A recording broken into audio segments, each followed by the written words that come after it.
ಈ ಷಡ್ಯಂತ್ರದ ಹಿಂದೆ ಯಾರಿದ್ದಾರೆ ಅದು ಬಯಲಾಗಬೇಕು. ಎನ್ಐಎ ತನಿಖೆಗೆ ನೀಡಬೇಕು ಅಂತ ಭರತ್ ಶೆಟ್ಟಿ ಈಗ ಆಗ್ರಹವನ್ನ ಮಾಡ್ತಾ ಇದ್ದಾರೆ. ಚಿನ್ನಯ್ಯ ಅರೆಸ್ಟ್ ಆದ ಆ ಬೆನ್ನಲ್ಲೇ ರಿಪಬ್ಲಿಕ್ಗೆ ಭರತ್ ಶೆಟ್ಟಿ ಈಗ ಸ್ಟೇಟ್ಮೆಂಟ್ ಕೊಟ್ಟಿದ್ದಾರೆ. ಧಾರ್ಮಿಕ ಕೇಂದ್ರಗಳು ಟಾರ್ಗೆಟ್ ಆಗ್ತಾ ಇದೆ, ಟಾರ್ಗೆಟ್ ಮಾಡ್ತಿದ್ದಾರೆ. ಹಿಂದೂ ಸಮಾಜವನ್ನ ಒಡೆಯುವಂತಹ ಪ್ರಯತ್ನಗಳು ಕೂಡ ಆಗ್ತಾ ಇದೆ. ಷಡ್ಯಂತ್ರ ಬಯಲಾಗಬೇಕು ಅಂತಂದ್ರೆ ಎನ್ಐಎ ತನಿಖೆ ಆಗಲೇಬೇಕು ಅಂತಿದ್ದಾರೆ ಭರತ್ ಶೆಟ್ಟಿ. ಸಿಬಿಐ, ಎನ್ಐಎ, ಇಡಿ ಯಾವುದೇ ತನಿಖಾ ಸಂಸ್ಥೆಗೂ ಕೊಡಿ, ಆದ್ರೆ ಕೇಂದ್ರದ ತನಿಖಾ ಸಂಸ್ಥೆ ಕೊಡಿ ಅನ್ನುವಂಥದ್ದು ಈಗ ಆಗ್ರಹ ಕೇಳಿ ಬರ್ತಾ ಇದೆ. ಶಾಸಕರಾಗಿ ರಾಷ್ಟ್ರೀಯ ತನಿಖೆ ಆಗಬೇಕು ಅನ್ನೋ ಒತ್ತಾಯ ಏನಾದ್ರೂ ತಾವು ಮಾಡ್ತೀರಾ ಸರ್ಕಾರಕ್ಕೆ? ಖಂಡಿತ ರಾಷ್ಟ್ರೀಯ ನಾವು ಇದನ್ನು ಸಹ ಹೇಳಿದ್ದೇವೆ. ನಿಮ್ಗೆ ಆಗದಿದ್ರೆ ಹೇಳಿ, ಇದನ್ನ ರಾಷ್ಟ್ರೀಯ ತನಿಖೆ ಈ ಇಶ್ಯೂ ಏನಿದೆ, ಯಾರೆಲ್ಲ ಇದ್ರ ಹಿಂದೆ ಧರ್ಮಸ್ಥಳದ ಶ್ರೀ ಕ್ಷೇತ್ರದ ಹೆಸರನ್ನ ಹಾಳು ಮಾಡುವಂತ ಪ್ರಯತ್ನವನ್ನ ಮಾಡ್ತಾ ಇದ್ದಾರೆ, ಅವರನ್ನೆಲ್ಲ ನಿಮಗೆ ತನಿಖೆ ಕರೆಕ್ಟ್ ಆಗಿ ಮಾಡ್ಲಿಕ್ಕೆ ಆಗದಿದ್ರೆ ನ್ಯಾಷನಲ್ ಇನ್ವೆಸ್ಟಿಗೇಟ್ ಏಜೆನ್ಸಿಗೆ ಯಾವುದಕ್ಕಾದ್ರೂ ರೆಕಮೆಂಡ್ ಮಾಡಿ, ನಿಮ್ಮಲ್ಲಿಂದ ಕಳಿಸಿಕೊಡಿ. ಸಿಬಿಐ ಇರ್ಬೋದು, ಎನ್ಐಎ ಇರ್ಬೋದು, ED, anything, any of this agency, central ಏಜೆನ್ಸಿಗೆ ಕೊಟ್ಟುಬಿಡಿ. ಅವರದ್ದು ಮೋಡಸ್ ಆಪರಂಡಿ ಔಟ್ಸೈಡ್ ಕರ್ನಾಟಕ ಇರ್ತದೆ, ಔಟ್ಸೈಡ್ ಇಂಡಿಯಾ ಸಹ ಇರ್ತದೆ. ಅವರಿಗೆ ಅದರ ಪವರ್ ಸಹ ಇರ್ತದೆ, ಅವರಿಗೆ ಶಕ್ತಿ ಇದೆ ಅವರ ಹತ್ರ ಆ ರೀತಿ ಇನ್ವೆಸ್ಟಿಗೇಷನ್ ಮಾಡುವಂತದ್ದು. ನಮ್ಮ ಎಸ್ಐಟಿಗೆ ಈಗ ಅಲ್ಜಿಜರ್ಲಿ ಯಾಕೆ ಬಂದಿದೆ ಅನ್ನುವಂಥದ್ದನ್ನ ಫೈಂಡ್ ಔಟ್ ಮಾಡಲಿಕ್ಕೆ ಕಷ್ಟ ಆಗಬಹುದು. ಆದ್ರೆ ಕೇಂದ್ರೀಯ ಇನ್ವೆಸ್ಟಿಗೇಟಿವ್ ಏಜೆನ್ಸಿಗಳಿಗೆ ಷಡ್ಯಂತ್ರದ ಹಿಂದಿರುವಂತಹ ಜಾಲ ಪತ್ತೆ ಮಾಡಲಾಗುವುದು. ಸುಜಾತ ಭಟ್ ವಿಚಾರಕ್ಕೆ ಸಂಬಂಧಪಟ್ಟಂತೆ ಸುಜಾತ ಭಟ್ ವಿಚಾರ ಕೂಡ ಇದೀಗ ತನಿಖೆಯಲ್ಲಿದೆ. ಉಡುಪಿಯಲ್ಲಿ ಗೃಹ ಸಚಿವ ಡಾಕ್ಟರ್ ಜಿ ಪರಮೇಶ್ವರ್ ಅವರು ಹೇಳಿಕೆಯನ್ನು ಕೊಟ್ಟಿದ್ದಾರೆ. ಈಗಾಗಲೇ ಜಾಲವನ್ನು ನಾವು ಬೀಸಿದ್ದೇವೆ, ವಿಚಾರ ಬಹಿರಂಗವಾದರೆ ಎಸ್ಐಟಿ ತನಿಖೆಗೆ ಅಡ್ಡಿಯಾಗುತ್ತೆ, ಹೇಳಿಕೆಗಳ ಆಧಾರದಲ್ಲಿ ತನಿಖೆ ಮಾಡಲು ಆಗಲ್ಲ. ಹಾಗಾಗಿ ಷಡ್ಯಂತ್ರದ ಹಿಂದಿರತಕ್ಕಂತಹ ಜಾಲ ಪತ್ತೆ ನಾವು ಮಾಡ್ತೀವಿ ಅಂತಕ್ಕಂತಹ ಹೇಳಿಕೆಯನ್ನ ಗೃಹ ಸಚಿವ ಡಾಕ್ಟರ್ ಜಿ ಪರಮೇಶ್ವರ್ ಅವರು ಮಾತನಾಡಿದ್ದಾರೆ. ಸುಜಾತ ಭಟ್ ವಿಚಾರ ಕೂಡ ತನಿಖೆಯಲ್ಲಿದೆ, ತನಿಖೆ ಹಂತದಲ್ಲಿದೆ. ಉಡುಪಿಯಲ್ಲಿ ಗೃಹ ಸಚಿವ ಹೇಳಿಕೆಯನ್ನು ಕೊಟ್ಟಿರತಕ್ಕಂಥದ್ದು.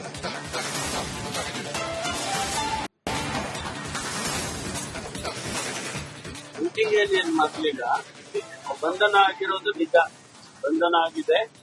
ಅವರು ಪೊಲೀಸ್ ಕಸ್ಟಡಿಯಲ್ಲಿ ಇದ್ದಾರೆ.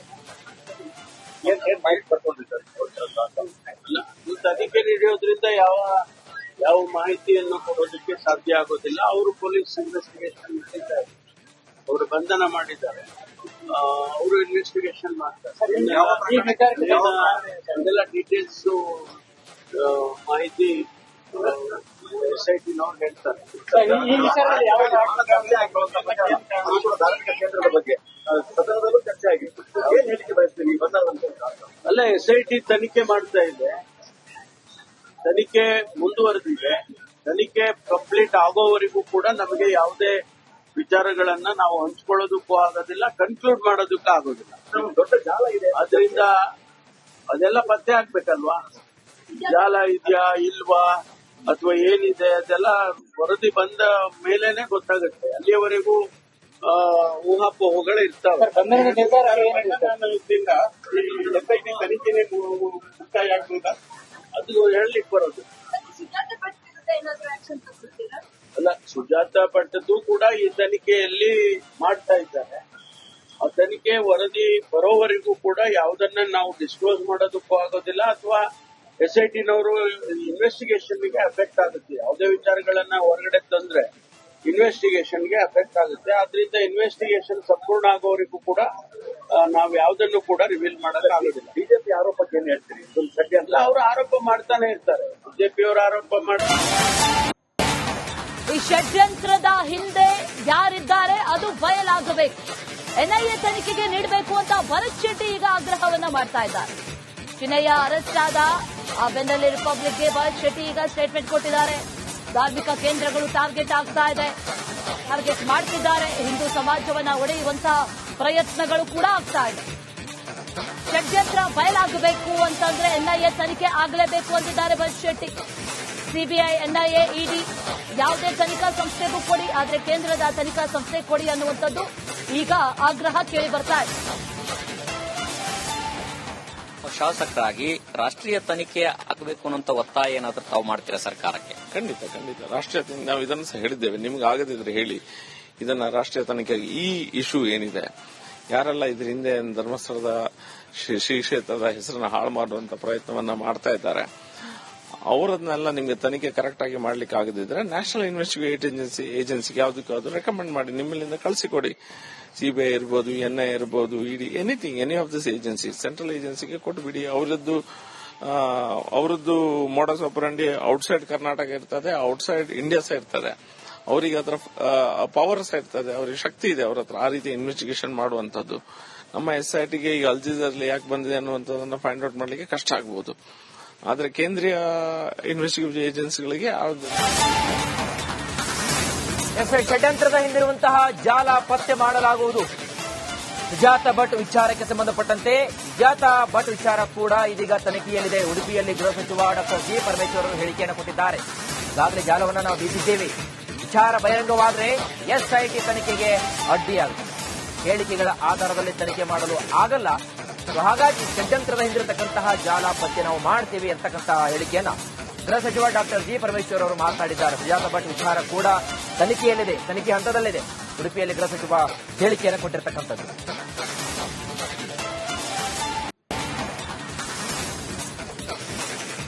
ಶೂಟಿಂಗ್ ಏನೇನು ಮಕ್ಕಳೀಗ ಬಂಧನ ಆಗಿರೋದು ನಿಜ, ಬಂಧನ ಆಗಿದೆ. ಅವರು ಪೊಲೀಸ್ ಕಸ್ಟಡಿಯಲ್ಲಿ ಇದ್ದಾರೆ.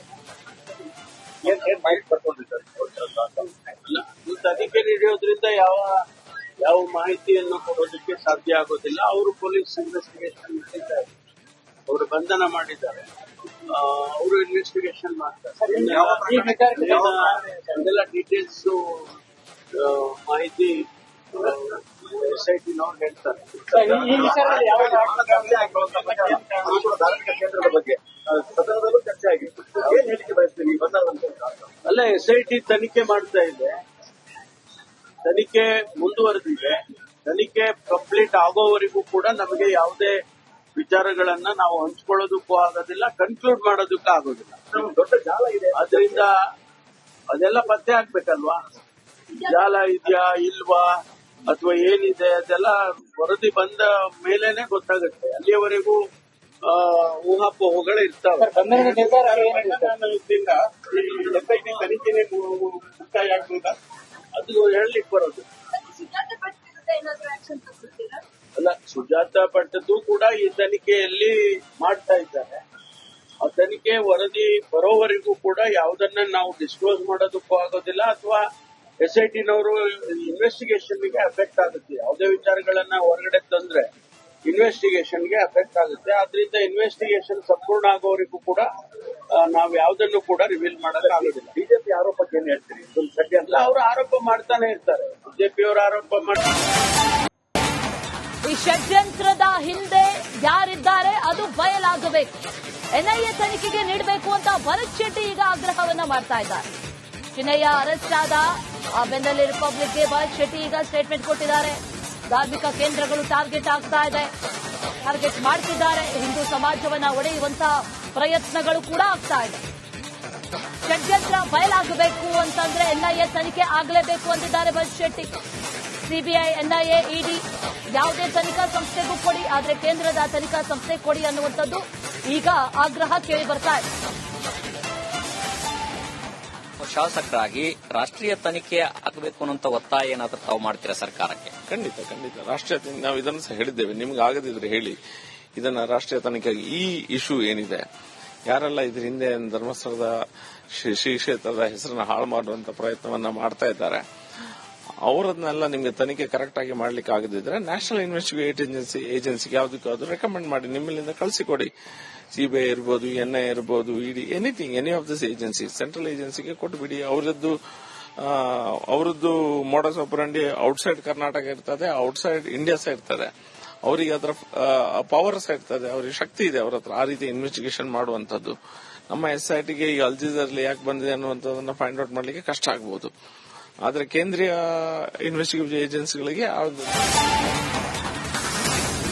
ಷಡ್ಯಂತ್ರದ ಹಿಂದಿರುವಂತಹ ಜಾಲ ಪತ್ತೆ ಮಾಡಲಾಗುವುದು. ಸುಜಾತ ಭಟ್ ವಿಚಾರಕ್ಕೆ ಸಂಬಂಧಪಟ್ಟಂತೆ ಸುಜಾತ ಭಟ್ ವಿಚಾರ ಕೂಡ ಇದೀಗ ತನಿಖೆಯಲ್ಲಿದೆ. ಉಡುಪಿಯಲ್ಲಿ ಗೃಹ ಸಚಿವ ಡಾಕ್ಟರ್ ಜಿ ಪರಮೇಶ್ವರ್ ಅವರು ಹೇಳಿಕೆಯನ್ನು ಕೊಟ್ಟಿದ್ದಾರೆ. ಈಗಾಗಲೇ ಜಾಲವನ್ನು ನಾವು ಬೀಸಿದ್ದೇವೆ. ವಿಚಾರ ಬಹಿರಂಗವಾದರೆ SIT ತನಿಖೆಗೆ ಅಡ್ಡಿಯಾಗುತ್ತೆ. ಹೇಳಿಕೆಗಳ ಆಧಾರದಲ್ಲಿ ತನಿಖೆ ಮಾಡಲು ಆಗಲ್ಲ. ಹಾಗಾಗಿ ಷಡ್ಯಂತ್ರದ ಹಿಂದಿರತಕ್ಕಂತಹ ಜಾಲ ಪತ್ತೆ ನಾವು ಮಾಡ್ತೀವಿ ಅಂತಕ್ಕಂತಹ ಹೇಳಿಕೆಯನ್ನ ಗೃಹ ಸಚಿವ ಡಾಕ್ಟರ್ ಜಿ ಪರಮೇಶ್ವರ್ ಅವರು ಮಾತನಾಡಿದ್ದಾರೆ. ಸುಜಾತ ಭಟ್ ವಿಚಾರ ಕೂಡ ತನಿಖೆಯಲ್ಲಿದೆ, ತನಿಖೆ ಹಂತದಲ್ಲಿದೆ. ಉಡುಪಿಯಲ್ಲಿ ಗೃಹ ಸಚಿವ ಹೇಳಿಕೆಯನ್ನು ಕೊಟ್ಟಿರ್ತಕ್ಕಂಥದ್ದು.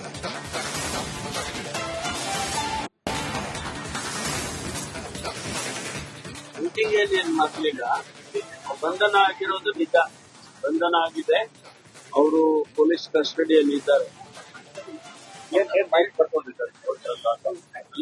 ತನಿಖೆ ನಡೆಯೋದ್ರಿಂದ ಯಾವ ಮಾಹಿತಿಯನ್ನು ಕೊಡೋದಕ್ಕೆ ಸಾಧ್ಯ ಆಗೋದಿಲ್ಲ. ಅವರು ಪೊಲೀಸ್ ಇನ್ವೆಸ್ಟಿಗೇಷನ್ ಮಾಡಿದ್ದಾರೆ, ಅವರು ಬಂಧನ ಮಾಡಿದ್ದಾರೆ, ಅವರು ಇನ್ವೆಸ್ಟಿಗೇಷನ್ ಮಾಡ್ತಾರೆ. ಎಲ್ಲ ಡೀಟೇಲ್ಸ್ ಮಾಹಿತಿ SIT-ನವ್ರು ಹೇಳ್ತಾರೆ.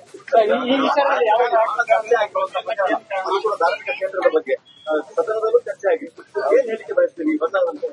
ಅಲ್ಲ, SIT ತನಿಖೆ ಮಾಡ್ತಾ ಇದೆ, ತನಿಖೆ ಮುಂದುವರೆದಿದೆ. ತನಿಖೆ ಕಂಪ್ಲೀಟ್ ಆಗೋವರೆಗೂ ಕೂಡ ನಮಗೆ ಯಾವುದೇ ವಿಚಾರಗಳನ್ನ ನಾವು ಹಂಚ್ಕೊಳ್ಳೋದಕ್ಕೂ ಆಗೋದಿಲ್ಲ, ಕನ್ಕ್ಲೂಡ್ ಮಾಡೋದಕ್ಕೂ ಆಗೋದಿಲ್ಲ. ದೊಡ್ಡ ಜಾಲ ಇದೆ, ಅದರಿಂದ ಅದೆಲ್ಲ ಪತ್ತೆ ಆಗ್ಬೇಕಲ್ವಾ? ಜಾಲ ಇದೆಯಾ ಇಲ್ವಾ ಅಥವಾ ಏನಿದೆ ಅದೆಲ್ಲ ವರದಿ ಬಂದ ಮೇಲೇನೆ ಗೊತ್ತಾಗುತ್ತೆ. ಅಲ್ಲಿಯವರೆಗೂ ಊಹಾಪೋಹಗಳು ಇರ್ತಾವೆ. ತನಿಖೆನೇ ಮುಕ್ತಾಯ ಆಗ್ಬೋದಾ? ಅದು ಹೇಳಲಿಕ್ಕೆ ಬರೋದು ಅಲ್ಲ. ಸುಜಾತ ಭಟ್ದು ಕೂಡ ಈ ತನಿಖೆಯಲ್ಲಿ ಮಾಡ್ತಾ ಇದ್ದಾರೆ.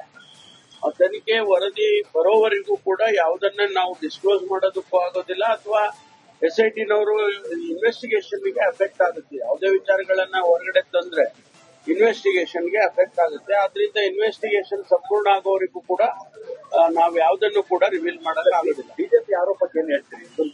ಅವರು ಆರೋಪ ಮಾಡ್ತಾನೆ ಇರ್ತಾರೆ. ಬಿಜೆಪಿಯವರು ಆರೋಪ